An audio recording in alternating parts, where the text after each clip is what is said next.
Now moving along to Team Justice. Team Justice, action plan presentation on STEMinism.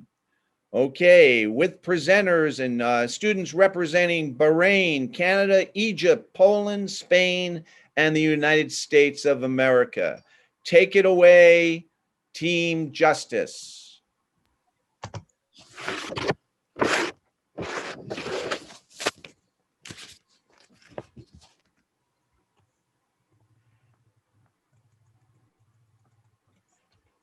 Okay. Hi, my name is Olivia Dawson, and I am from Tracy, California in the United States. Hello, my name is Elisa Novi, and I'm from Poland. Hi, my name is Sofia Hardaker, and I'm from Madrid, Spain. Hi, my name is Jessie Yang, and I'm from Ottawa, Ontario in Canada. Hi, my name is Ashni Valetti. I'm from the United States of America. Okay, so today we are all so excited to present to you our action plan called the Feminism Collective. Feminism is a combination of the words STEM and feminism. So before we go into our action plan, I just want to start us off with this quote, which ties into what we're going to be talking about today, which is, don't let anyone rob you of your imagination, your creativity, or your curiosity. It is your place in the world. It is your life. Go on and do all you can with it and make it the life you want to live. And this was said by Mae Jemison, the first African-American woman astronaut in space. So, introduction. What is feminism and what is STEM? Well, feminism is a range of social and political movements and ideologies that aim to define and establish the political, economic, personal, and social equality of the sexes. And what is STEM? Well, STEM is an approach to learning and development that integrates the areas of science, technology, engineering, and mathematics. So as you can see here, women make up only 14% of the workforce in STEM, which means that 86% of the workforce in STEM is predominantly male. Men vastly outnumber the women majoring in most STEM fields in college. Gender gaps are particularly high in some of the fastest growing and highest paid jobs of the future. And this leads to a systematic trend that women and girls have endured throughout time. So here are some key factors throughout history. Gender stereotypes. STEM is a predominantly masculine field, and the ability of a girl is often underestimated in STEM fields. And research actually shows that women in STEM jobs are viewed as less competent than males unless they're showing a significant amount of success. And this leads to implicit bias or negative associations expressed automatically that people unknowingly hold. And then we have male-dominated cultures.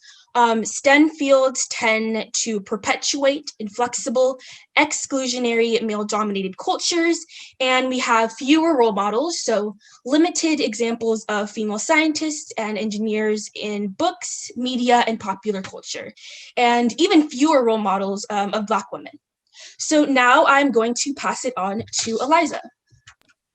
Yeah, so the next slide, please.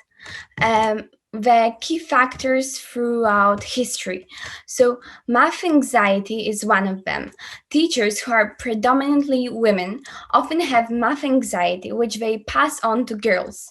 They also often grade girls harder for the same work and assume that girls need to work harder to achieve the same level as boys. And another thing is the confidence gap. Which is one of the biggest factors as to why there are so much less women in this STEM field. The myth of the math brain is one of the most self-destructive ideas in education.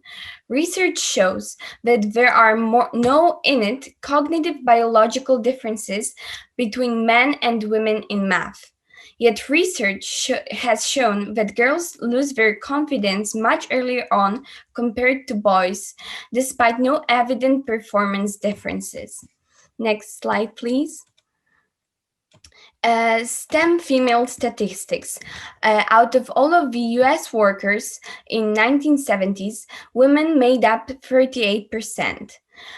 But although women made only 8% out of all STEM workers.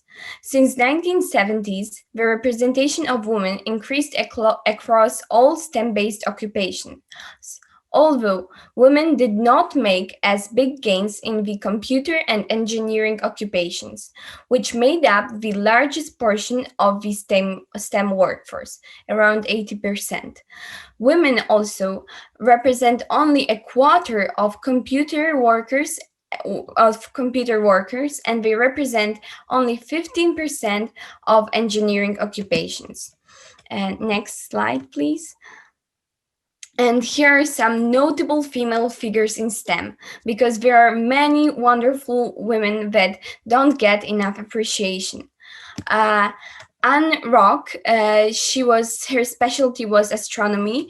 She started her own school at the age of 13. She wrote a textbook which was then used by the Department of Education of Puerto Rico.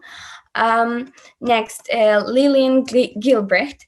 Her specialty in STEM was efficiency and organizational psychology and industrial engineering. One of her main achievements was she was the first woman elected to the National Academy of Engineering. And I'm going to pass it on to Jessie, who is going to talk about a little bit more about these amazing women in STEM. Okay, so two other very notable female figures in STEM are Ruth Rogan Benarito, and so she specialized in STEM as a chemist and pioneer in bioproducts. And last but not least, we have Katherine Johnson, and her specialty was in space science and math. Next slide, please. So, wow, we have truly witnessed so many wonderful and powerful women in STEM. Today, it is encouraging to see that girls and women have truly made significant gains in STEM fields. But unfortunately, gender biases still remain at all levels of education and employment. Next slide, please. This is why it is so important to continue pushing to provide girls and women equal opportunities to pursue and thrive in STEM careers.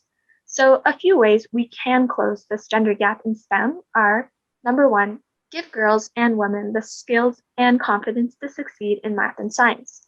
This includes things such as we need to debunk the myths of differences in intelligence between boys and girls. Girls are most certainly just as capable as boys. And we need to educate society, and most importantly, our youth, to respect and follow this truth in the generations to come. This also includes things such as promoting a growth mindset that empowers young girls to embrace challenges, and finally, having strong and visible role models of women and women of color in STEM. Second, improve STEM education and support for girls starting in early education and through kindergarten to grade 12. And so in an academic setting, notably at school, we must address and minimize the implicit and systemic biases or stereotypes present in the STEM field.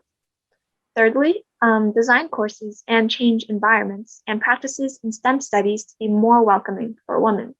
And the fundamental goal is really to implement changes that prioritize diversity. Last but not least, we must increase job hiring for women in STEM and reduce intentionally male-inclusive cultures.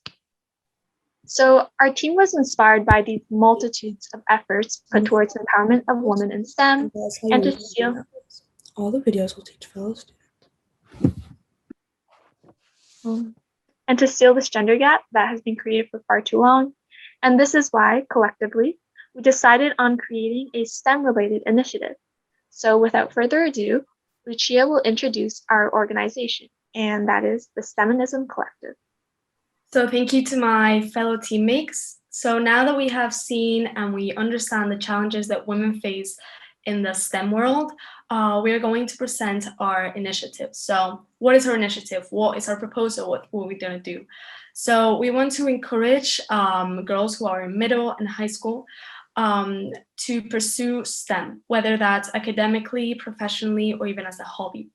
And our message to deliver is that young girls are deserving of the resources and encouragement necessary to pursue successful STEM careers.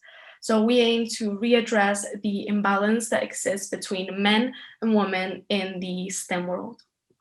Next slide, please.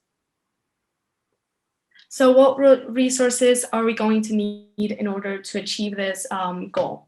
First of all, social media. We have created 3 accounts, Instagram, Facebook, and Twitter, a website, and an application. We have also talked to some women in STEM, and we have just heard about their stories of personal history. And so yes, one of them is, for example, the STEM Talent Girl organization, which aims to provide with equal opportunities to women in STEM. Next slide. So now I'm going to pass it on to Ashley. Thank you, Lucia, and thank you for introducing our plan. Now I'm going to go in depth with the activities that we are going to specify through our action plan. So first, we're going to have monthly workshops to engage students in STEM opportunities. So these are kind of educational workshops and webinars of inspiring women in the field, and they are going to share their stories and how their journey and how they got to where they are now today. And this is to target high school and middle school students to look up to them and for inspiration. This is also hosted virtually to ensure that we reach every girl in the world through a platform that they can join. Next is the short video of women in STEM testimonials for interest. So this video will involve different women and their personal stories on their journey through their STEM fields. It'll be an inspirational hook video to inspire girls to join and engage with our program and participate in making STEM an inclusive field. So also we have the social media based content for women in STEM. As Lucia mentioned, we have different types of social media platforms where we're going to we're going to update weekly content and continue and share the issues and resources of our advocacy for STEM. We will also post infographics with vital information, and we might create an app to allow people to readily access this information and communicate with fellow young women in STEM. Next slide, please. So 3 more activities for our action plan are local chapters. So local chapters, as we all know, are little clubs in different areas, whether it be in schools or the communities. So the local chapters would consist of girls living near each other, and they have the ability, post-COVID obviously, to meet up with girls with similar interests and collaborate on projects like science fairs and just projects around the community or in their schools. This will advocate for representation in the STEM field, just starting with the local communities, and then hopefully will spread throughout the world. Next, we have our mentorship program. So we have communicated already with and created testimonials with older girls who have been active in the STEM field, and they have the opportunity to train younger girls and build supportive relationships as mentors do. Activities can include webinars, one-on-one pairings to get individualized and networking experience. Communication can also take place through Slack, and meetings can be through Zoom, as this is. Next, we have a monthly newsletter. This newsletter will include guest articles, poems, resources to educate, opportunity pages, and include highlights of the month of women in STEM that have accomplished specific goals. And basically an art piece is basically just a little expose of everything that women have achieved throughout that month across the world and in our program. Next slide, please. So the duration of our plan, we have planned it out as the preparation of our research and resources by creating websites, social media pages, and finding speakers and contacts would take about 6 months. Then we have expanding our organization and growing it to a community of, our goal is 100 girls, but hopefully we get more than that. So that would be around a year, including expanding our online presence and launching community app with another year. But obviously, as a collective, we want to work as long as possible, but as efficient as possible to create a space for women to feel included and safe, to express their opinions, ideas, whether they be controversial or not. This is a safe space to kind of show who they are, whether it be through the STEM field. Next page, please. So our measurements of success are 500 followers by the second month of social media. Obviously, we just started our Instagram and Facebook and everything, so we don't have that many now. But with our individual connections, we hope that we'll gain more. And then we will execute 4 monthly webinars successfully with around 50 girls. And we also want to collaborate with other organizations that also have the same goal as us. So that way we can try to gain more people and also provide them more people, them more girls to make this entire program something that everybody can be a part of and be included in. So, and then also lastly, we have our completion of 3 newsletters within 6 months. As I mentioned before, the newsletters are just an expose of everything women in STEM have done. Next slide. So thank you for listening and watching us. We really appreciate your time and this amazing program to give us the opportunity to share our thoughts and beliefs and just everything we stand for. Thank you. All right. Great job. Great job. All right. Let's hear it for Team Justice. All right. Okay. Let's go to our judges here. Kathy Edelstein, let's start off with you. Wow, that was really great. It is a huge issue. And as the statistics that you shared note, this is something like the myth that women and girls, our brains don't function the way our male counterparts do is simply ridiculous. And I think you shared that myth and debunked it for us. And so congratulations, that was really incredible. Thank you. Sandra McCroom. Yeah, great job, everybody. I was most impressed with how comprehensive your plan was. It was really, really well thought out and very detailed. The quantitative and qualitative milestones that you have for yourself felt realistic. It felt doable. Yeah, I thought it was great. I also like the component of sort of a peer mentorship where older girls who are a little bit further along in the STEM field could mentor and bring along younger girls. I think that type of mentorship is needed at every level, and to be able to do it peer to peer, I think was a great component of your presentation. So cheers, very, very well done. Excellent. Thank you very much. Kamar. You need to get off. First of all, I would like to congratulate the entire team to such a huge and a very debatable issue. They carried out with the distinguished analysis, with fact and finding. And personally, I like to say them very well done job. Thank you, Kamar. Chairman Zakum. Really great approach to tackling a huge challenge, obviously in the world right now. I was especially impressed with the metrics you all used and the clearly growing reach between having an app and the social media outreach as a great way to reach folks and build that peer mentoring for success. So congratulations on a great job. Thank you. Mark Brody. Wow, folks, well done. First, thank you for educating me on STEMinism. I hadn't heard that particular title like that, and the way you described it makes perfect sense. And also, great job on the action plan. I mean, very complete plan, workshop, video, social media, local chapters, mentorship, newsletter, and the fact that you had measures of success built into your action plan, that's super well done. And to point out what Kathy Edelstein said earlier, you folks are operating at a very high level. The quality of the work that you just submitted is very much on par with what we would expect at a university. So very well, an important issue you brought attention to, and a very well thought out approach in how to deal with that issue. Well done.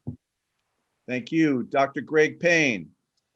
Well, first of all, what I'd like to do is to salute the majority of human beings in the world, that is women, and you have come forth not only with these vivid accounts, vivid stories of what your culture faces, and you really showed the problematic condition. But what I loved was, in addition to doing that, you didn't just leave us frustrated. You gave us very detailed plans, steps, telling us exactly what you're going to do. You then, I think the metrics were phenomenal. You basically have said, this is how we're going to change the world. And after this, I can tell you, I think you're beginning to do that. 5 years down the road, I'm probably going to see a different world because of people like you. So keep up the positivism. And don't forget, each of you can make a difference. And you're doing so at this presentation. Wow. Great job. Great job. Team Justice. Let's hear it for Team Justice.